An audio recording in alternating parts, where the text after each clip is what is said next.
Hello दोस्तों, welcome to only IAS. देखिए, आप में से बहुत सारे एस्पिरेंट्स ना काफ़ी बार कुछ मैसेज करते हैं कि सर हमने चीज़ों को पढ़ तो रखा है पर उनको ना रिकॉल नहीं कर पा रहे। जैसे कि मान लो 1 महीने पहले हिस्ट्री पढ़ा था, अब याद ही नहीं आ रहा। अब ऐसा लग रहा है कि अच्छा हाँ, ऐसा कुछ सुना सुना तो है बट एग्जैक्ट चीज़ें रिकॉल करने में दिक्कत हो रही है। या फिर कि मेरे कुछ पढ़ने के तरीके में गलती है क्या कि जो चीज़ों को लंबे टाइम के लिए रिकॉल नहीं कर पा रहा। तो आज के लेक्चर में ना हम आपकी इन्हीं डिफ़िकल्टीज़ को सॉल्व करने की कोशिश करेंगे कि किस तरह से आपका क्या अप्रोच होनी चाहिए कि आप चीज़ों को एक लंबे समय के लिए ना रिमेंबर कर पाएँ। और जैसा कि आप जानते हो कि जो यूपीएससी एग्ज़ाम है ना, वो एक काफ़ी लंबा एग्ज़ाम है। तो कहीं ना कहीं जब चीज़ों की समझ अच्छी होगी, जब चीज़ों को आप लंबे टाइम तक अपनी मेमोरी में रिकॉल कर पाओगे, उतना बेहतर होगा आपको प्रीलिम्स के अंदर भी एज वेल एज मेंस के अंदर भी। राइट। तो यही चीज़ों को डिस्कस करते हैं कि कैसे कर सकते हैं। देखो, अगर मैं बात करूं, देखो, अगर आप सिंपली अगर आप देखो, मान लो कोई चीज़ ना आपने आज पढ़ी, मान लो आज है 5 जुलाई, ठीक है। तो एज पर जो साइंटिफिक डेटा है ना, वो ये कहता है कि ओवर द टाइम, जैसे मान लो कि ना इस तरह से आपका क्या आप चीज़ों को रिटेन कर पाओगे वो धीरे धीरे कम होता रहता है। ठीक है जी। जैसे मान लो कि आपने जैसे जब चीज़ पढ़ी, आपको नियरली 80% चीज़ें उस टॉपिक के रिगार्डिंग पता है या आपको वो चीज़ें आपके दिमाग में हैं। पर जैसे जैसे 1 हफ्ता हुआ, 2 हफ्ता हुआ, ठीक है ना, जैसे जैसे टाइम बीतता गया उसी तरह से आपका क्या होगा, आपका जो चीज़ें आपके दिमाग में रिटेन कर पा रही हैं वो हो जाती हैं बहुत कम। और ये क्या है? ये है आम जिंदगी। ठीक है जी। पर हमें तो इन सबसे ऊपर उठना है। क्यों? ताकि हम अच्छे से चीज़ों को लंबे टाइम के लिए रिकॉल कर पाएँ। तो दूसरी ज़िंदगी कैसी है? दूसरी ज़िंदगी है कुछ ऐसी। इसमें क्या है? इसमें देख लो, ये था हमारा नॉर्मल कर्व। ठीक है जी। कि जब हमने एक बार चीज़ों को पढ़ा और उसको भूलते गए तो 4 हफ्ते के बाद हम बहुत ही कम चीज़ों को रिटेन कर पाए। पर अगर आपने देखो पहले हफ्ते, मतलब यहाँ पे अगर आपने चीज़ों को रिपीट कर लिया, रिपीट करने का मतलब आपने उसको रिवाइज कर लिया, तो हुआ क्या? आपका रिटेंशन रेट हो गया, बढ़ गया। यानी कि अब आप थोड़े से लंबे टाइम के लिए उसको रिटेन कर पाओगे। फिर अगर 1 हफ्ते के बाद आपने फिर से सेम चीज़ को रिपीट कर लिया, तो फिर क्या हुआ?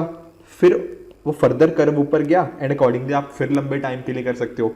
उसी तरह से आप अगर इसी तरह से मल्टीपल रिविजन्स करते जाओगे, पीरियोडिक रिवीजन, ठीक है ना, कि थोड़े थोड़े टाइम के बाद आपने पीरियोडिक रिवीजन्स पे ध्यान दिया, उतने बेहतर हो जाओगे कि आपकी मेमोरी में वो चीज़ लंबे समय के लिए चली जाएगी, वो रिटेन होने लग जाएगी। ठीक है जी। तो इसी तो देखते हैं कि कैसे हम अपने एंड में भी इस चीज़ को कर सकते हैं। ठीक है ना, क्या एक स्ट्रक्चर सा बना सकते हैं ताकि ये इंश्योर किया जा पाए। देखो, मैं समझाता हूँ। मान लीजिए आपने क्लास करी, ठीक है, आपने कोई लेक्चर अटेंड किया या जो भी आपने कोई टॉपिक पढ़ा, तो कहीं ना कहीं आपने कुछ उसके रिगार्डिंग कुछ हाईलाइट किया होगा या फिर आपने बनाए होंगे माइक्रो नोट्स। ठीक है जी।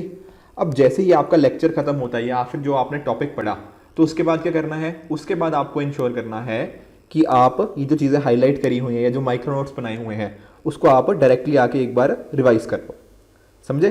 कि जैसे टॉपिक खत्म हुआ ना, जस्ट उसके लेक्चर के जस्ट बाद आपने एक बार चीज़ों को रिवाइज कर लिया, तो वो क्या हो जाएगी? वो हो जाएगी हमारी फर्स्ट रेपिटेशन। तो हमारी परफॉर्मेंस यहाँ पे इंप्रूव हो जाएगी। उसके बाद फिर जब नेक्स्ट डे अगली क्लास से जाने लगोगे, उससे जस्ट पहले आपने दोबारा उसको रिवाइज कर लिया, तो कहीं ना कहीं देखो यहाँ पे क्या हुआ, हो सकता है आपको रिवाइज करने के लिए यहाँ पे 10 मिनट या 15 मिनट लग गए। ठीक है।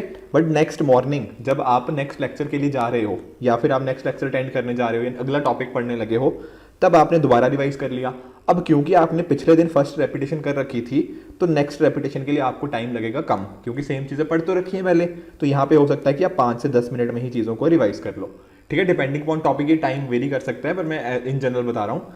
फिर उसके बाद क्या होगा? आपको तीसरी रेपिटेशन कब कर सकते हो? देखो, तीसरी रेपिटेशन आप कर सकते हो वीकेंड्स पे। ठीक है। एग्जाम्पल से सोचो, आप कर रहे हो मंडे टू फ्राइडे, आप जैसे ना मान लो कोई भी टॉपिक, ज्योग्राफी पढ़ रहे हो, ठीक है। अब मंडे टू फ्राइडे तक आप तो डेली रिवाइज करते गए, ठीक है, अगली क्लास से पहले भी रिवाइज करते गए। अब जब आया सैटरडे, अब हो सकता है कि आपकी जैसे मान लो ना कि वीकेंड पे आप फ्री हो, ठीक है, कंपैरेटिवली आपकी क्लासेस कम है या फिर आपके लेक्चर मतलब अकॉर्डिंग कम है, तो सैटरडे आप अपना या सैटरडे कह लो या संडे कह लो, ये पर्टिकुलर अपना वीकेंड बेसिकली आप डिवोट कर सकते हो रिवीजन के लिए। और यहाँ पे आपकी आ जाएगी आपकी थर्ड रिवीजन। ठीक है जी। अब यहाँ पे क्या होगा? आपने मंडे का तो पढ़ा ही, ट्यूसडे, वेंसडे, थर्सडे, फ्राइडे जितना भी पढ़ा पूरे हफ्ते में, उसके कॉरस्पॉन्डिंग दोबारा से रिवाइज कर लिया। तो यहाँ पे थर्ड रिवीजन में आपको फर्दर कम टाइम लगेगा। राइट। और लास्टली जो चौथी बार आपकी रिवीजन होगी वो होगी आपकी मॉक टेस्ट के थ्रू। ठीक है। मॉक टेस्ट जब आप दोगे ना, तो कहीं ना कहीं आपको पता लगेगा कि जो मैं चीज़ें पढ़ रहा हूँ, जो मल्टीपल टाइम्स रिवीजन कर रहा हूँ, किस तरह से उन चीज़ों को मैं अपने एग्जाम में अप्लाई कर सकता हूँ। तो ये जो एग्जाम में एप्लीकेशन वाला पार्ट है ना, ये भी एक रिवीजन या रेपिटेशन का ही पार्ट है, ठीक है। एंड लास्टली अगर आप कर सकते हो तो हर मंथ के एंड पे भी आप अपनी एक रिवीजन रख सकते हो, ठीक है। तो इस तरह से जब आप 4 से 5 रेपिटेशन कर सकते हो ना, तो कहीं ना कहीं वो चीज़ें आपकी लॉन्ग टर्म रिटेंशन मेमोरी में आ जाएंगी। और आप सोच रहे होंगे कि सर 5 रिवीजन 4 रिवीजन थोड़ी ज़्यादा नहीं होगी।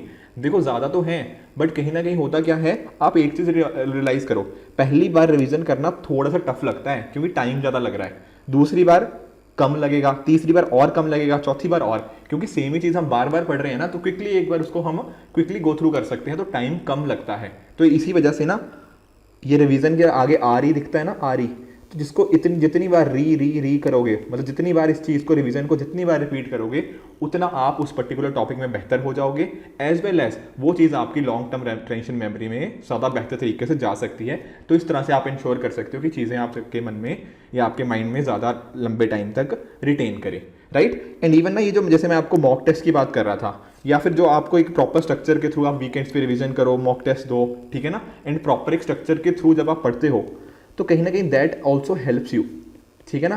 क्यों होता क्या है कि ऐसा नहीं हो रहा कि आप कोई रैंडमली चीज़ कहीं से भी उठा के पढ़ रहे हो, फिर उसका रिवीजन करना भूल गए, so on and so fourth. तो एक तरह से जब मॉक टेस्ट होता है ना आपके साथ में, तो आपको वो थोड़ा बेटर तरीके से प्रिपेयर करवाता है कि कोर्सेज कर दिया, पहले कोर्सेज में चीज़ों को समझा एंड अकॉर्डिंगली फिर प्रॉपर ढंग से हिसाब से उसको अकॉर्डिंगली हमने मॉक टेस्ट में अपने अप्लाई कर दिया, राइट। एंड इवन जब हमारे जो ओनली आईएएस के डिफरेंट कोर्सेज है ना, वहाँ पर भी सेम ही चीज़ की जाती है कि आपको एक बार कोई टॉपिक अच्छे से अंडरस्टैंडिंग करवा दी गई, फिर अकॉर्डिंगली उसके बाद हम कहाँ मूव किए, फिर मूव किए उसके एप्लीकेशन पार्ट की तरफ, राइट। तो आपको भी यही इंश्योर करना है। एंड इवन अगर मैं थोड़े आपको कोर्सेज के बारे में बताऊं ना, तो हमारा ना इनफैक्ट प्रारंभ बैच जो है वो ऑफलाइन मोड में भी अवेलेबल है। देखो ऑनलाइन तो है ही है, ऑफलाइन भी आप डेफिनेटली इसको ज्वाइन कर सकते हो। इसकी 9 जुलाई लास्ट डेट है। तो यहाँ पर जैसे मैं आपको समझा रहा था ना कि आपने मान लीजिए एक लेक्चर किया, तो सेम चीज़ आप यहाँ पे कर सकते हो कि मान लो आप जैसे मान लो आपका फर्स्ट क्लास है, तो आपको जो वहाँ पे पढ़ाया गया आप अपने घर पे आके उसको कॉरस्पॉन्डिंगली रिवाइज कीजिए, फिर नेक्स्ट लेक्चर होगा अगले दिन तो उसको कॉरस्पॉन्डिंगली उससे जस्ट आने से पहले रिवाइज करो। तो इस तरह से मल्टीपल रिवीजन आपकी होती रहेगी, ठीक है। तो अगर आप 2023 के लिए प्रिपेयर कर सक रहे हो ना नेक्स्ट ईयर के लिए, तो कहीं ना कहीं ये पर्टिकुलर फाउंडेशन कोर्स आपको बहुत हेल्प करने वाला है। चीज़ें एक तो पहले समझ आएंगी क्योंकि हमने जो भी यहाँ पे डिस्कस किया जाएगा बिल्कुल बेसिक से स्टार्ट किया जाएगा, फिर एडवांस की तरफ मूव करेंगे, एप्लीकेशन पार्ट डिस्कस किया जाएगा, प्री भी डिस्कस होगा, मेंस भी, इंटरव्यू भी। तो कहीं ना कहीं चीज़ें आपको सिखाई भी जाएंगी, कैसे लंबे टाइम के लिए हम उनको अपनी मेमोरी में लेके आ सकते हैं, उसके भी मल्टीपल टेक्निक्स हैं, ठीक है ना। तो मॉक टेस्ट भी आपके कंडक्ट किए जाएंगे पीरियोडिक मैनर पे, तो दैट विल हेल्प यू कि आप ना इस चीज़ में बहुत बेहतर होते रहो, ठीक है। आपके कुछ डाउट्स हो तो डेफिनेटली इस नंबर पे कांटेक्ट कर सकते हो, या फिर आप कोर्स एनरोल करने के लिए video.onlyis.in पे भी जा सकते हो, या यहाँ पे हमें मेल भी डाल सकते हो। बहुत सारे और भी फीचर्स हैं, ठीक है ना। आप यहाँ पे डेफिनेटली इन फीचर्स को भी देख सकते हो। टेस्ट सीरीज हो गया, स्टडी मटेरियल आपको सारा का सारा प्रोवाइड कर दिया जाएगा, ताकि आपका ना एक तरह से ये जीएस फाउंडेशन जो कोर्स है वो एक वन स्टॉप सोल्यूशन निकले आपके यूपीएससी प्रिपरेशन के लिए, ठीक है जी। सीसेट को भी कवर किया गया है, प्रीलिम्स, मेंस, इंटरव्यू, सारे कंपोनेंट्स कवर्ड है, राइट। आगे चलते हैं। देखो और क्या टेक्निक्स हो सकती हैं हमारी कंसंट्रेशन को एक तरह से इंप्रूव करने के लिए। देखो पहले ना काफ़ी इशू स्टूडेंट्स को अक्सर ना ये आता है कि अगर कोई चीज़ लंबे टाइम तक दिमाग में नहीं है, वो इसलिए है कि कंसेप्चुअल क्लैरिटी शायद आपकी उस टॉपिक के रिगार्डिंग मिसिंग हो सकती है। बहुत सारे स्टूडेंट्स अक्सर बोलते हैं कि है ना सीसेट में हमें सीसेट में चीज़ें भूल जाती हैं, या फिर सीसेट में फॉर्मूलाज याद नहीं रहते। देखो उन चीज़ों का रीज़न पता क्या है कि अगर हमने एक बार कॉन्सेप्ट शायद हमारे उतने अच्छे नहीं हैं, तो ज़रूरत क्या है कि उन कॉन्सेप्ट पे अच्छे से वर्क करें। एक बार कॉन्सेप्ट्स अच्छे हो जाएंगे ना, तो प्रॉबेबली उन सभी चीज़ों के रिगार्डिंग की बाकी चीज़ें किस तरह से लंबे टाइम तक हमारे दिमाग में रहेंगी, that will help in that case. उसके साथ ही डाउट रेजोल्यूशन, आप जब पढ़ोगे चीज़ों में कुछ डाउट्स भी आते हैं, तो डाउट्स को ना आपने निगलेक्ट नहीं करना, बिल्कुल भी नहीं। आपने अपने जो भी आपके मेंटोर्स हैं उनके थ्रू आपने डाउट्स को रिजॉल्व कीजिए। तो जब आप डाउट रिजॉल्वेशन के थ्रू, ठीक है, अपने मेंटोर से या फिर आप अपने पीयर ग्रुप के साथ डिस्कशन करते हो ना, तो there is a higher chance कि आपको वो चीज़ याद रह जाती है, ठीक है ना। तो इवन जो कोर्सेज के अंदर भी जब जैसे प्रारंभ कोर्स है, तो वहाँ भी आप अपने मेंटर्स के साथ डेफिनेटली आपके जो भी डाउट्स हैं उनको बहुत ईजिली और स्ट्रक्चर्ड मैनर के अंदर आप उनको रिजॉल्व करा सकते हो, right. And at the same time हो सकता है कुछ आपको पर्टिकुलर टॉपिक्स ना टफ लगे, जैसे काफ़ी सारे स्टूडेंट्स को ना इकोनॉमी से डर लगता है। उसका रीज़न क्या है कि इकोनॉमी ना एक टेक्निकल सब्जेक्ट है और काफ़ी हद तक हमें लगता है कि नहीं यार ये समझ ही नहीं आएगा, पर जब हम चीज़ों को ना थोड़ा रियल लाइफ एग्जांपल्स के साथ पढ़ के समझने की कोशिश करते हैं तो थोड़ा बेटर समझ आने लग जाती हैं। इवन जैसे जैसे सब्जेक्ट इकोनॉमी हो गया, ये तो इनफैक्ट ना इसका इकोनॉमी का मीनिंग ही यही है कि economic is nothing but the study of choices. आप अपनी रियल लाइफ में किस चीज़ को चुनते हो और किस चीज़ को छोड़ते हो, इसी का नाम है इकोनॉमिक्स, ठीक है ना। तो इस तरह से आपको रियल लाइफ एग्जांपल्स के साथ जब चीज़ों को थोड़ा रिलेट करके पढ़ने लगोगे तो शायद आपको चीज़ें बेहतर समझ आएंगी, आपकी उन चीज़ों में कंसंट्रेशन इंप्रूव होंगी एंड रिवीजन में भी आपको थोड़ा फायदा मिलेगा। साथ ही साथ माइक्रो नोट्स बनाओ, ठीक है ना। सिर्फ ऐसा नहीं करना कि सिर्फ आप पढ़ते जा रहे हो, चीज़ों को लिखने का भी प्रैक्टिस करो। ये देखो, ये तो आपने भी नोटिस किया होगा कि जब आप चीज़ों को थोड़े नोट्स बना लेते हो अपने प्रॉपर, साथ ही साथ जब चीज़ें लिख के पढ़ने की कोशिश करते हो तो शायद कुछ चीज़ें थोड़ा और बेटर वे में आपको समझ आती हैं, ठीक है। इसके साथ ही साथ कई बार ना ऐसा भी होता है कि अगर ना आप सामने वाले बंदे को ना कोशिश करना कि अगर आपने कोई टॉपिक एक्सप्लेन करना हो, तो जब आपको लगता है कि सामने वाले बंदे को एक्सप्लेन करना है या फिर आप अपने आप से भी बात करके कोशिश कर सकते हो, तो आपको ना कुछ उसके पीछे की रीजनिंग आती है दिमाग में कि अच्छा ये टॉपिक है, ऐसा है, मान लीजिए एंटी डिफेक्शन लॉ है, तो एंटी डिफेक्शन लॉ मान लो अपने आप से आप डिस्कस कर रहे हो, तो आपको ना अपने आप कुछ क्वेश्चंस आएंगे कि अच्छा अगर ये नॉमिनेटेड मेंबर होता है तो क्या वो 6 महीने में ज्वाइन कर सकता है, या जो दूसरे मेंबर्स होते हैं वो कैसे कर सकते हैं, कि 2/3 प्रोविजन थी, 1/3 प्रोविजन थी, so on and so fourth. तो इस तरह से एक तो आप टॉपिक एक्सप्लेन करने की कोशिश करो अपने आप से, कुछ क्वेश्चंस भी आप अपने आप से पूछ सकते हो ताकि आपको चेक किया जा पाए कि आप जो चीज़ें पढ़ी हैं वो समझ आ रही हैं या क्या वो रिवाइज कर पा रहे हो या रिटेन कर पा रहे हो या नहीं कर पा रहे हो, राइट। उसके अलावा देखो कुछ निमोनिक्स भी आप डेफिनेटली यूज़ कर सकते हो कुछ इंपॉर्टेंट चीज़ों के, जैसे ना कि आप में से बहुत सारे स्टूडेंट्स होंगे जो मान लीजिए जो केमिस्ट्री से बिलोंग करते होंगे, जिन्होंने केमिस्ट्री पढ़ी होगी, तो जो हमारा पीरियोडिक टेबल होता है, ठीक है, तो बहुत सारे स्टूडेंट्स होते हैं जिन्होंने इस तरह से ना पीरियोडिक टेबल को अपने कुछ निमोनिक्स के थ्रू ही याद किया हुआ है। उसी तरह से देखो यूपीएससी के अंदर भी कुछ हम ना मैप्स को हो गया या फिर कुछ और इंपॉर्टेंट जो प्लेसेस हो गया, तो वहाँ पर भी डिफरेंट हम निमोनिक्स के थ्रू उन चीज़ों को रिमेंबर कर सकते हैं। तो ये भी एक पर्टिकुलर तरीका हो सकता है। उसके साथ ही साथ देखो एक चीज़ होती है पोमोडोरो टेक्निक, ये भी बहुत सारे लोगों ने सजेस्ट करी हुई है, मतलब इवन ना काफ़ी हद तक साइंटिफिक प्रूवन भी है कि जब भी आप कोई चीज़ करो तो ऐसा मत करो कि आप वन गो के अंदर ही उसको बहुत सारी चीज़ों को करने की कोशिश करो। आप क्या कर सकते हो, छोटे छोटे जैसे ना स्मॉल इंटरवल्स में चीज़ों को पढ़ने की कोशिश कर सकते हो। मान लीजिए आपने 25 मिनट के लिए कोई चीज़ पढ़ी, ठीक है, फिर 5 मिनट का ब्रेक लिया, ठीक है, फिर वापस से 25 मिनट पढ़े, फिर 5 मिनट ब्रेक किया। इससे होता क्या है, हम ऐसे ना एक मोनोटोनस सी रूटीन में नहीं जाते। हमें पता होता है कि अच्छा अगले 25 मिनट बिल्कुल फोकस होकर पढ़ना है। तो ये जो फोकस होता है ना कि आप कितने फोकस्ड मैनर के अंदर चीज़ों को पढ़ रहे हो, that also helps in improving our concentration, ठीक है जी।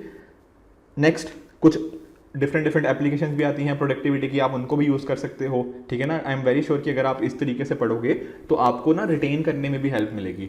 उसके अलावा देखो काफ़ी सारे साइंटिफिक हमारे पास एविडेंसेस हैं कि जो गुड हेल्थ है ना वो डायरेक्टली कोरिलेटेड है आप कितने अच्छे से स्टडी करते हो और वो जो आप पढ़ रहे हो कितने अच्छे से आप उनको रिटेन कर पाओगे अपनी मेमोरी में। जैसे कि ठीक है, कोशिश करो कि आप जंक फूड को अवॉइड करो, हेल्दी फूड की तरफ जाओ, ठीक है। साथ ही साथ एक अच्छी स्लीप होना बहुत ज़रूरी है। काफ़ी सारे एस्पिरेंट्स मैंने ऐसे देखे हैं कि उनको ना एग्जाम की ज़्यादा टेंशन होती है और उस टेंशन के अंदर ना पता क्या करते हैं, वो कोशिश करते हैं कि ज़्यादा से ज़्यादा एक दिन में पढ़ें एंड कॉरस्पॉन्डिंगली वो कम टाइम सोने लग जाते हैं कि 4 घंटे सो रहे हैं, 5 घंटे सो रहे हैं एंड फिर कोशिश कर रहे हैं कि मैक्सिमम 15 घंटे एक दिन में पढ़ें।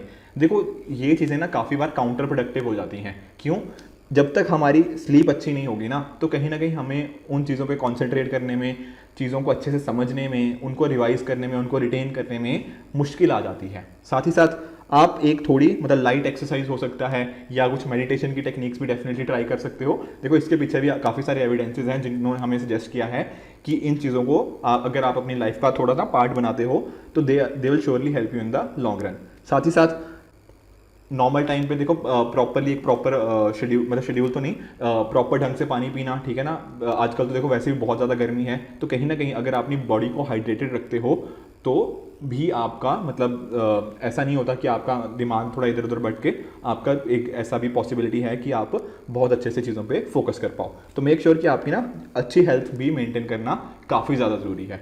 ठीक है फ्रेंड्स, तो आई होप आपको चीज़ें पता लगी होंगी। ठीक है ना, जैसे हमने डिस्कस किया क्या कि आपको मल्टीपल टाइम्स रिवीजन करनी है, किस तरह से आपको मैंने 4 से 5 रेपिटेशंस कर सकते हो तो मेमोरी में लॉन्ग टर्म के लिए रिटेन हो सकती हैं। उसके अलावा निमोनिक्स का यूज़ हो गया, माइक्रो नोट्स हो गया, रियल लाइफ एग्जांपल्स के साथ उसको रिलेट करना, अपने आप को एक्सप्लेन करना, राइट करना, ठीक है ना, कंसेप्चुअल अंडरस्टैंडिंग बैटन करना, डाउट रेजोल्यूशन, या फिर जो पढ़ने के डिफरेंट डिफरेंट तरीके हो गया, पोमोडोरो टेक्निक वगैरह विद गुड हेल्थ, ये सारी की सारी चीज़ें कहीं ना कहीं आई एम वेरी श्योर आपको हेल्प कर सकती हैं। तो कोशिश कीजिएगा कि इनमें से ज़्यादातर टेक्निक्स आप अपनी लाइफ में अप्लाई करने की, ताकि जो हमारा जो यूपीएससी का ड्रीम है ना, ठीक है, जो यूपीएससी की हमारी जर्नी है उसमें हम चीज़ें को बेहतर ढंग से समझ पाएँ एंड उनको फिर पढ़ते हुए चीज़ों को ज़्यादा लंबे टाइम के लिए अपनी मेमोरी में रिटेन कर पाएँ। सो फ्रेंड्स, इसी तरह से आप भी अपने एंड पे हार्डवर्क करते रहिए। This it for this video, good bye and